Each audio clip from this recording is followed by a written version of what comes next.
오늘 우리에게 주신 하나님의 말씀은 마가복음 4장 35절에서 41절입니다. 마가복음 4장 35절에서 41절입니다. 혹시 임팩 꺼졌나요? 마가복음 4장 35절에서 41절입니다. 한 절씩 교독하시고 마지막 절은 같이 읽겠습니다. 그날 저물 때 제자들에게 이르시되 우리가 저편으로 건너가자 하시니 그들이 무리를 떠나 예수를 배에 계신 그대로 모시고 가매 다른 배들도 함께 하더니 큰 광풍이 일어나며 물결이 배에 부딪혀 돌아와 배에 가득하게 되었더라.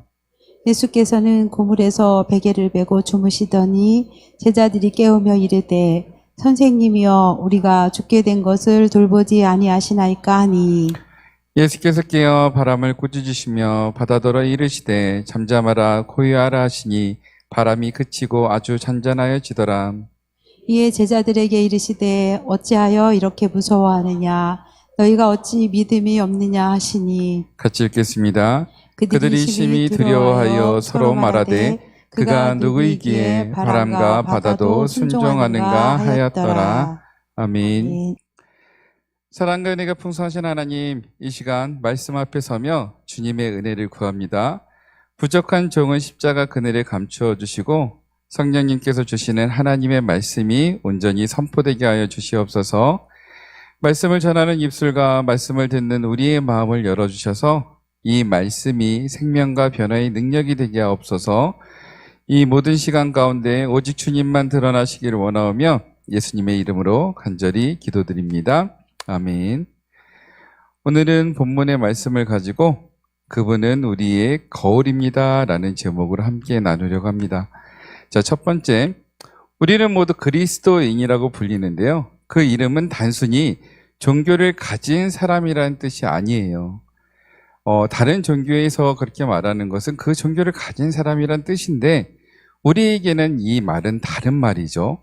예수 그리스도를 주님으로 믿고 따르는 사람이라는 그 의미를 가지고 있어요. 그런데 요즘 세상에서 나는 교회를 다닙니다. 나는 그리스도인입니다 라고 말할 때 예전만큼 신뢰를 얻지 못하고 있다고 그렇게 느껴지는데요. 어떤 사람들은 이렇게 얘기를 합니다. 교회 다니는 사람도 다 똑같던데, 그리고 오히려 더 실망한 적이 많아. 교인들이 왜 이래? 라고 이야기를 하죠. 이런 말을 들으면 우리 마음이 참 한결 좀 무거워지죠. 그럼 왜 이런 시대가 되었을까요? 왜 교회는 세상으로부터 신뢰를 잃어가고 있었을까요? 그리고 더 중요한 질문을 하나 던져보겠습니다. 왜 우리는 세상의 풍랑 앞에서 점점 힘을 잃어가고 있을까요? 오늘 본문은 그 질문에 대한 답을 보여주는데요. 갈릴리 바다의 풍랑을 만난 제자들의 모습 속에서 우리는 오늘 우리의 모습을 바라볼 수 있게 된다는 거죠. 그래서 오늘 본문의 말씀은요, 단순히 제자들의 이야기가 아닙니다. 바로 우리를 비추는 거울이죠. 그리고 그 거울을 통해서 우리 주님께서 우리에게 한 가지를 기억하게 하시는데요. 너희는 누구를 믿고 있느냐? 이것을 오늘 우리에게 전지고 계신다는 거죠. 자, 첫 번째, 풍랑은 우리로 하여금 주님을 잊게 만드는데요. 자, 예수님이 말씀하십니다. 35절인데 저편으로 건너가자라고 분명히 예수님께서 말씀하셨어요. 그리고 그 말씀에 제자들은 순종을 합니다. 예수님과 함께 배를 탔습니다. 그렇게 순종을 했는데 풍랑이 찾아온 거죠. 분명히 예수님을 따라갔습니다. 그런데 문제가 생겼어요. 우리는 종종 이렇게 생각하죠. 주님을 잘 믿으면 모든 일이 잘 될 거야. 그리고 신앙생활을 열심히 하면 어려움들을 다 풀어주실 거야 라고 생각을 합니다. 하지만 성경은 그렇게 이야기하지 않습니다. 예수님과 함께 배를 탔어요. 그것도 예수님의 말씀에 순종해서 배를 탔는데 그들에게 닥쳐온 건 풍랑이었다는 거죠. 자, 그렇습니다. 순종했지만 풍랑은 찾아올 수도 있다는 거예요. 우리의 삶도 마찬가지라는 거죠. 열심히 신앙생활을 했습니다. 사업이 어려워질 수가 있어요. 기도를 했습니다. 그러나 병이 찾아올 수도 있다는 거죠. 충성했지만 오히려 오해를 받을 수도 있다라는 거죠. 믿음 생활을 살았는데 실패를 경험할 수 있다라는 것입니다. 자, 그런데 문제는요, 이런 상황에서 문제는요, 풍랑 자체가 아니라는 거예요.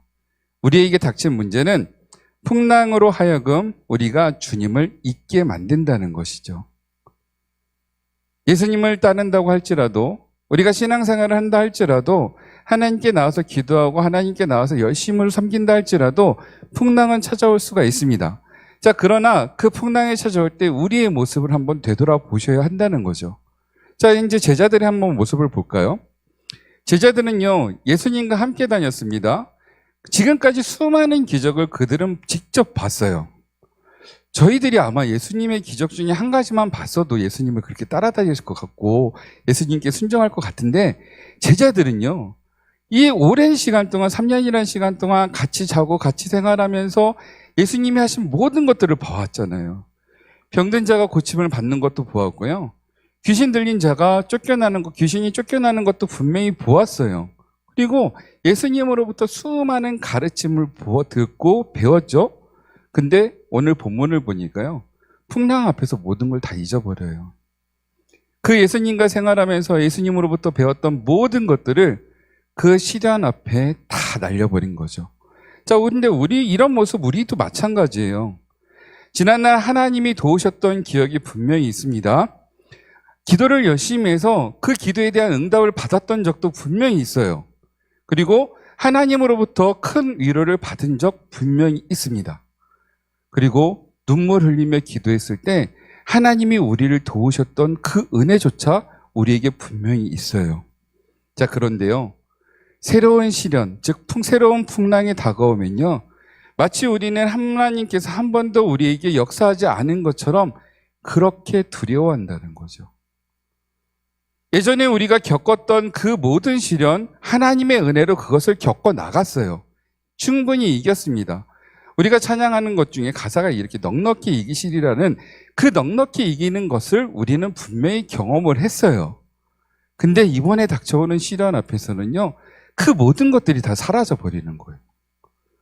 진짜 내 머릿속에 지우개가 있는 것도 아닌데 하나님이 주신 은혜와 하나님으로 받던 그 모든 축복의 기억들이 다 사라진다는 거죠. 그렇게 풍랑은요, 제자들을 포함한 우리들의 기억조차도 그렇게 날려버린다는 것입니다.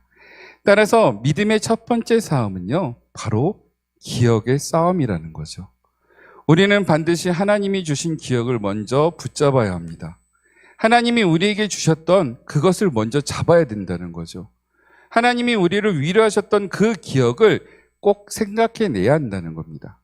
그리고 지금 닥친 시련이 예전에 당한 시련보다도 크지 않다는 것, 그리고 그 시험조차도 넉넉히 이기시는 주님의 능력을 기억하셔야 된다는 거죠. 자, 두 번째, 제자들은 풍랑보다 더 큰 문제를 가지고 있었는데요. 제자들이 하다 안 되니까 예수님께 달려가요. 그리고 외치죠. 38절입니다. 선생님이여, 우리가 죽게 된 것을 돌보지 아니하시나이까? 라고 이렇게 외치는데요. 자, 제자들은요, 정말 할 수 있는 거 다 했어요. 지금 살려고 모든 짓을 다 했어요. 자신들의 경험과 모든 것들을 다 했습니다. 그러다 안 되니까 이제 예수님을 찾아가요. 그리고 예수님한테 외치죠. 그리고 그들의 말에는요, 두 가지의 의미가 담겨 있는데, 첫째, 두려움입니다. 두려웠어요. 무서웠어요. 자기가 할 수 있는 거 다 했는데도 안 되니까 무서웠죠. 그리고 두 번째, 원망입니다. 우리 이렇게 하는데 왜 하나님, 왜 예수님, 우리 안 도와주십니까? 라고 이렇게 이야기하는 거죠. 정말 우리를 사랑하신다면 왜 여기 계십니까? 왜 아무 일도 하지 않으십니까? 왜 침묵하지 않으십니까? 자, 우리가 가장 힘들 때가 언제일까요? 우리가 정말 힘들 때, 우리가 겪는 문제 때문일까요? 물론 그 문제들로 인해서 힘이 들 수는 있어요. 근데 그거보다 더 힘든 게 뭐냐면요, 그 문제에 닥쳤을 때 주님이 안 계신 것처럼 느껴진다면 그때는 정말 힘들어요. 정말 이 문제 앞에서 주님이 나를 안 도와주시는 것처럼, 내가 기도를 했는데 주님이 응답을 하지 않는 것처럼, 내가 열심히 주님을 찾았는데 주님이 나를 바라보지 않는 것처럼 할 때, 그럴 때 우리는 정말 힘듭니다. 열심히 기도했지만 응답이 없습니다. 부르짖었는데 그저 침묵만 느껴질 때 우리는 정말 힘든 것을 경험하는데요. 지금 제자들도 똑같아요. 자, 그런데요. 오늘 본문 한번 자세히 한번 살펴봤으면 좋겠어요. 제자들이 예수님 무엇이라고 불렀을까요? 자, 주님이 아니에요. 오늘 본문에서 주님이라고 제자들이 부르지 않았습니다. 선생님이라고 불렀다는 거죠. 이것이 핵심이에요. 그들에게는요, 예수님은 아직도 그저 훌륭한 스승이에요. 위대한 가르침을 주시는 그런 분이라는 거죠. 그러나 바다와 바람과 바다를 다스리는 하나님으로 그렇게 이해하지를 못했다는 거죠. 그래서 풍랑보다 더 큰 문제가 있다는 것은요, 바로 예수님이 누구이신지 그들은 제대로 바라보지 못했다는 거죠. 자, 이런 부분 우리도 점검해야 돼요. 자, 우리에게 예수님은 과연 어떤 분이실까요? 좋은 가르침을 가르쳐 주시는 선생님일까요? 아니면 힘들 때 도와주는 그런 조력자일까요? 아니면 우리의 소원을 들어주는 그런 분이실까요? 아니면 지금도 살아서 역사하시는 그런 주님일까요? 네 번째라고 생각하셨으면 좋겠다라고 생각을 하지만 정말 가슴에 손을 얹고 첫 번째, 두 번째, 세 번째가 아닐까 한번 생각해 보셨으면 좋겠습니다. 우리를 정확하게 바라보셔야만 합니다. 우리는 제가 아시는 분이요, 교회에 와서 정말 예배를 잘 드리세요. 그래서 그분한테 한번 물어봤어요. 우리 교회 아니에요. 예전에 있던 교회입니다. 그랬더니 그분이 하시는 말씀이 하나님의 말씀, 들려주시는 말씀, 성경에 있는 말씀이 일반 TV에서 나오는 그런 강연보다 더 좋아서 왔대요. 그럼 그분에게는 살아 역사하시는 하나님이 아니라 그저 좋은 말씀을 들려주신 선생님의 역할까지밖에 안 된다는 거죠. 자, 그러면 힘들 때 주님을 찾고 주님의 도우심을 받고 아멘하고 기쁨으로 나아갔다가 바로 잊어버리는 우리는 주님을 살아 역사하시는 주님으로 바라볼까요? 아니면 우리를 도와주시는 그냥 조력자로 바라볼까요? 또 그리고 우리가 원하는 소원 있잖아요. 오늘 일부 예배 때 오셨던 분들은 아시겠지만 한명 집사님께서 기도하시는데 이런 기도를 하셨어요. 원하는 것을 이야기를 더 많이 한다라고 이야기를 하셨는데요. 맞아요. 우리의 기도가요, 하나님께 내 소원을 이야기하는 그런 기도를 정말 많이 해요. 자, 그러면 살아서 역사하시는 하나님으로 바라보는 건지 아니면 정말 내가 원하는 소원을 그저 들어주시는 그런 분이신지 그렇게 생각하고 있는 것인지 우리는 한번 되돌아보아야 한다는 거죠. 자, 우리의 신앙이 흔들리는 이유는요, 우리가 겪고 있는 그 큰 문제들이 아니라 주님에 대한 이해가 적기 때문입니다. 정확하게 말씀드릴게요. 우리 하나님은요, 우리 예수님은요, 모든 문제보다 크십니다. 그 일들을 넉넉히 이기시는 분이고요, 우리를 거기서 충분히 건져내실 수 있는 분이에요. 우리가 기도하고 그리고 간구하고 우리가 소원을 아뢰는 것은요, 그저 일부분이에요. 그거보다 더 크신 분이 그런 분이심을 우리가 기억하고 있다면요, 앞으로 닥쳐오는 큰 문제가 온다 할지라도 그 문제를 바라보기 전에 우리와 함께 계신 주님을 먼저 바라보게 된다는 거죠. 이게 정말 큰 문제라는 거예요. 우리는 아직도 앞에 있는 문제만을 바라볼 뿐이지 하나님을 제대로 알지 못하고 예수님을 알지 못하고 나의 틀 안에서 가두고 그 상태에서만 바라보기 때문이라는 거죠. 자, 세 번째, 예수님은 자신이 누구인지를 기억하게 하시는데요. 자, 풍랑 속에서 예수님이 일어나시죠. 그리고 말씀하십니다. 잠잠하라, 고요하라. 그러자 어떻게 됐을까요? 그 순간 바람이 멈췄어요. 바다가 잔잔해졌죠. 이 장면은요, 단순한 기적의 이야기가 아니라는 거예요. 이것은 예수님의 정체성을 드러내는 계시인데요. 구약 성경을 통틀어서 바다를 다스렸던 분은 딱 한 분이세요. 바로 하나님이시죠. 그리고 시편 기자는 이렇게 증언합니다. 시편 89편 9절인데요. 주께서 바다의 파도를 다스리시며라고 그렇게 고백을 합니다. 자, 그렇습니다. 이스라엘 백성은요, 홍해를 가르신 하나님을 기억합니다. 그리고 유대인들에게는요, 바다는 혼돈과 두려움의 상징이었죠. 그리고 이제 신약에 와서 예수님이 말씀 한마디로 그 바다를 잠잠하게 만드셨다는 거예요. 자, 그러니 이것은 단순한 능력을 보여주신 것이 아니라 내가 바로 하나님이다라는 예수님의 정체성을 표현하신 거죠. 이 사실을 보여주시는 아주 놀라운 사건입니다. 자, 근데 여기서 볼게요. 제자들은 풍랑을 보았습니다. 그러나 예수님은 그 풍랑 위에 계셨습니다. 제자들은 바람을 보았습니다. 그러나 예수님은요, 제자들이 바라보는 바람을 명령하셨어요. 제자들은 자신들에게 다가오는 죽음을 보았습니다. 그러나 예수님은요, 모든 생명의 주인이심을 드러내셨다라는 거죠. 그래서 본문의 핵심은요, 믿음을 가져라라는 메시지 전에 예수님이 과연 누구이신지를 기억하는 것이 중요하다는 것을 이야기한다는 것입니다. 제가 앞에도 말씀드렸듯이 여러분들에게 예수님은 과연 어떤 분이신지를 생각해 보셔야 한다는 것이 바로 이것이에요. 자, 그렇습니다. 믿음은요, 예수님을 크게 바라볼 때 그때 생겨난다는 거죠. 자, 네 번째, 믿음은 주님께서 함께 하심을 기억하는 것인데요. 예수님께서 제자들에게 말씀하십니다. 어찌하여 이렇게 무서워하느냐? 너희가 어찌 믿음이 없느냐라고 물어보시죠. 자, 그렇다면 여기서 제자들의 믿음이 없다라는 것은 과연 어떤 것을 이야기하셨을까요? 바로 예수님의 존재를 잊어버렸다는 거죠. 이때 예수님하고 제자들이 타고 갔던 배 얼마나 클까요? 한번 생각해 보세요. 이기남 권사님 웃고 계신데 여쭤볼까요? 권사님이 생각하시는 배의 크기 얼마 정도일 것 같아요? 나룻배 정도요? 네. 자, 아마도 배가 크지 않았을 거예요. 그때 당시 예수님의 제자들과 예수님 타시고 몇 명 더 탈 수 있는 그 정도 크기밖에 되지 않았을 것 같은데, 자, 분명 그 작은 배 안에 분명히 예수님이 계셨습니다. 풍랑이 컸어요. 근데 예수님이 안 보였을까요? 제자들의 눈에 예수님이 분명히 보였을 거예요. 그 조그만 배 안에 예수님이 분명히 계셨어요.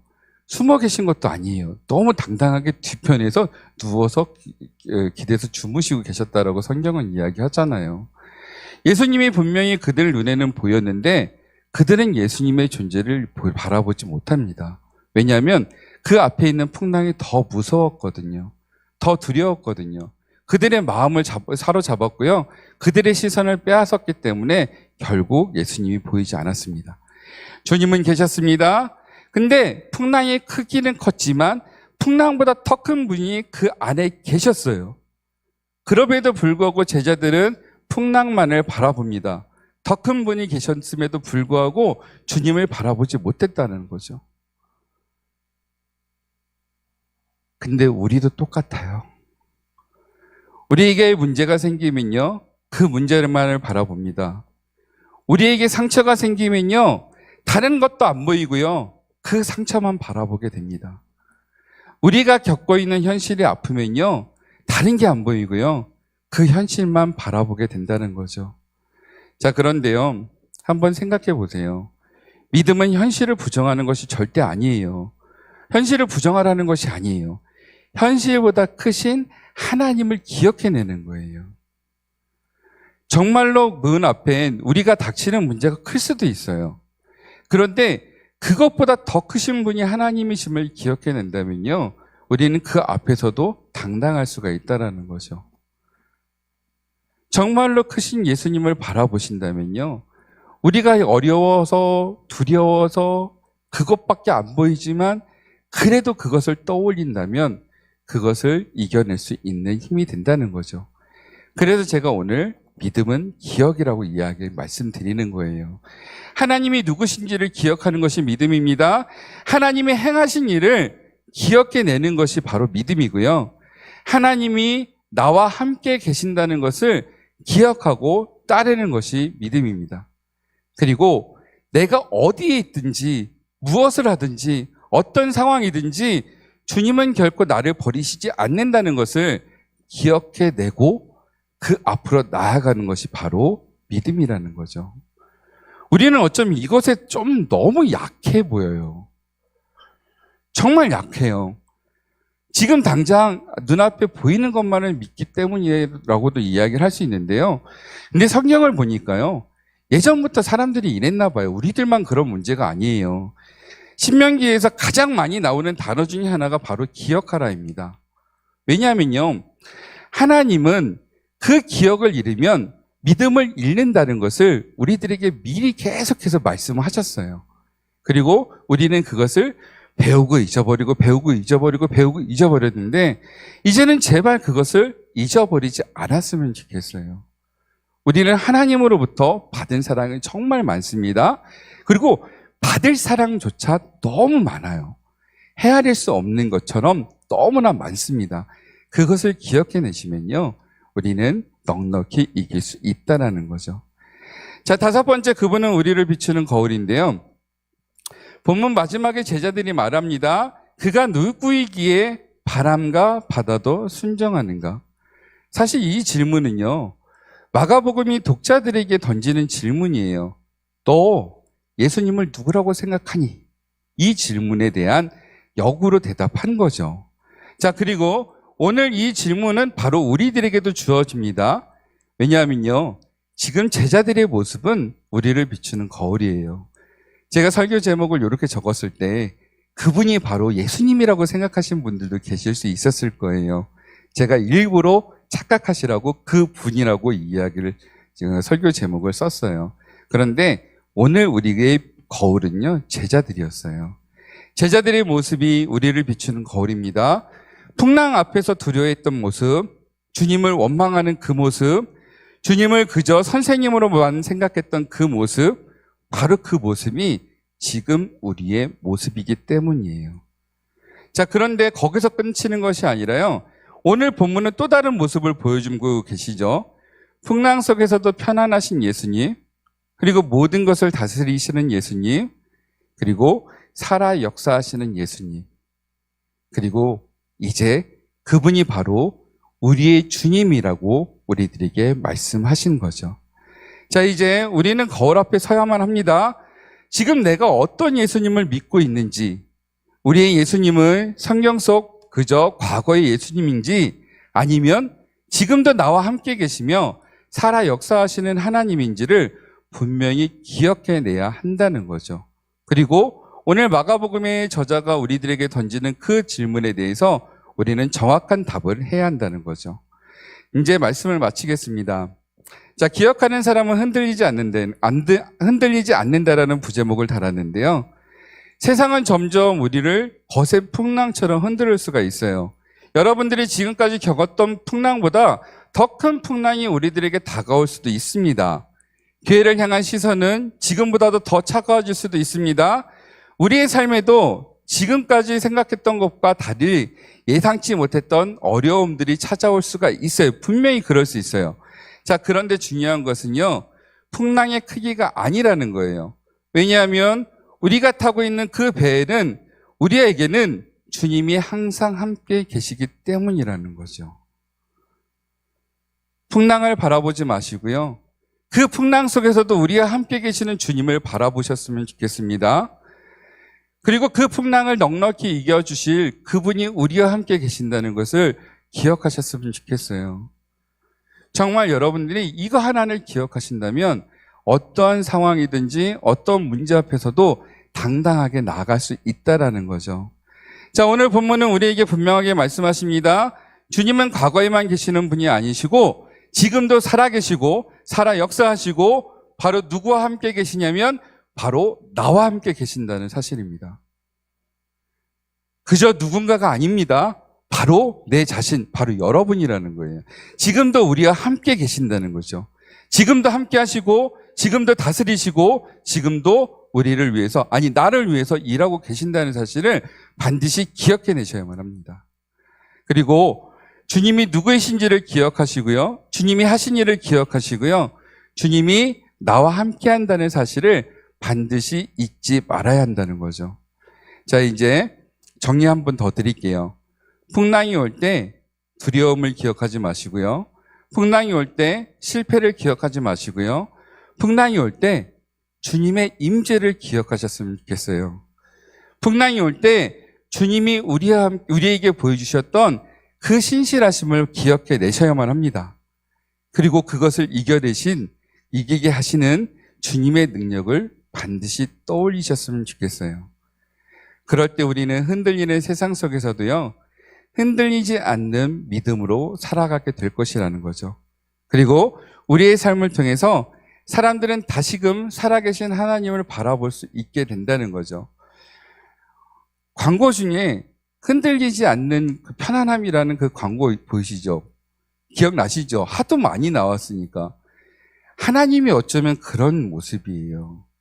우리들에게 흔들리지 않는 편안함을 주시는 분이 바로 그분이신데, 그 위에 올라타 있음에도 불구하고 왜 몸을 흔들어서 이렇게 흔들리심을 경험하시려고 하시는지 정말 알다가도 모르겠습니다. 저도 그런데요. 제발 이제 그 편안함을 누리며 주님이 주시는 그 모든 것을 마음껏 누리시며 살아가시는 여러분이 되시길 간절히 소망합니다.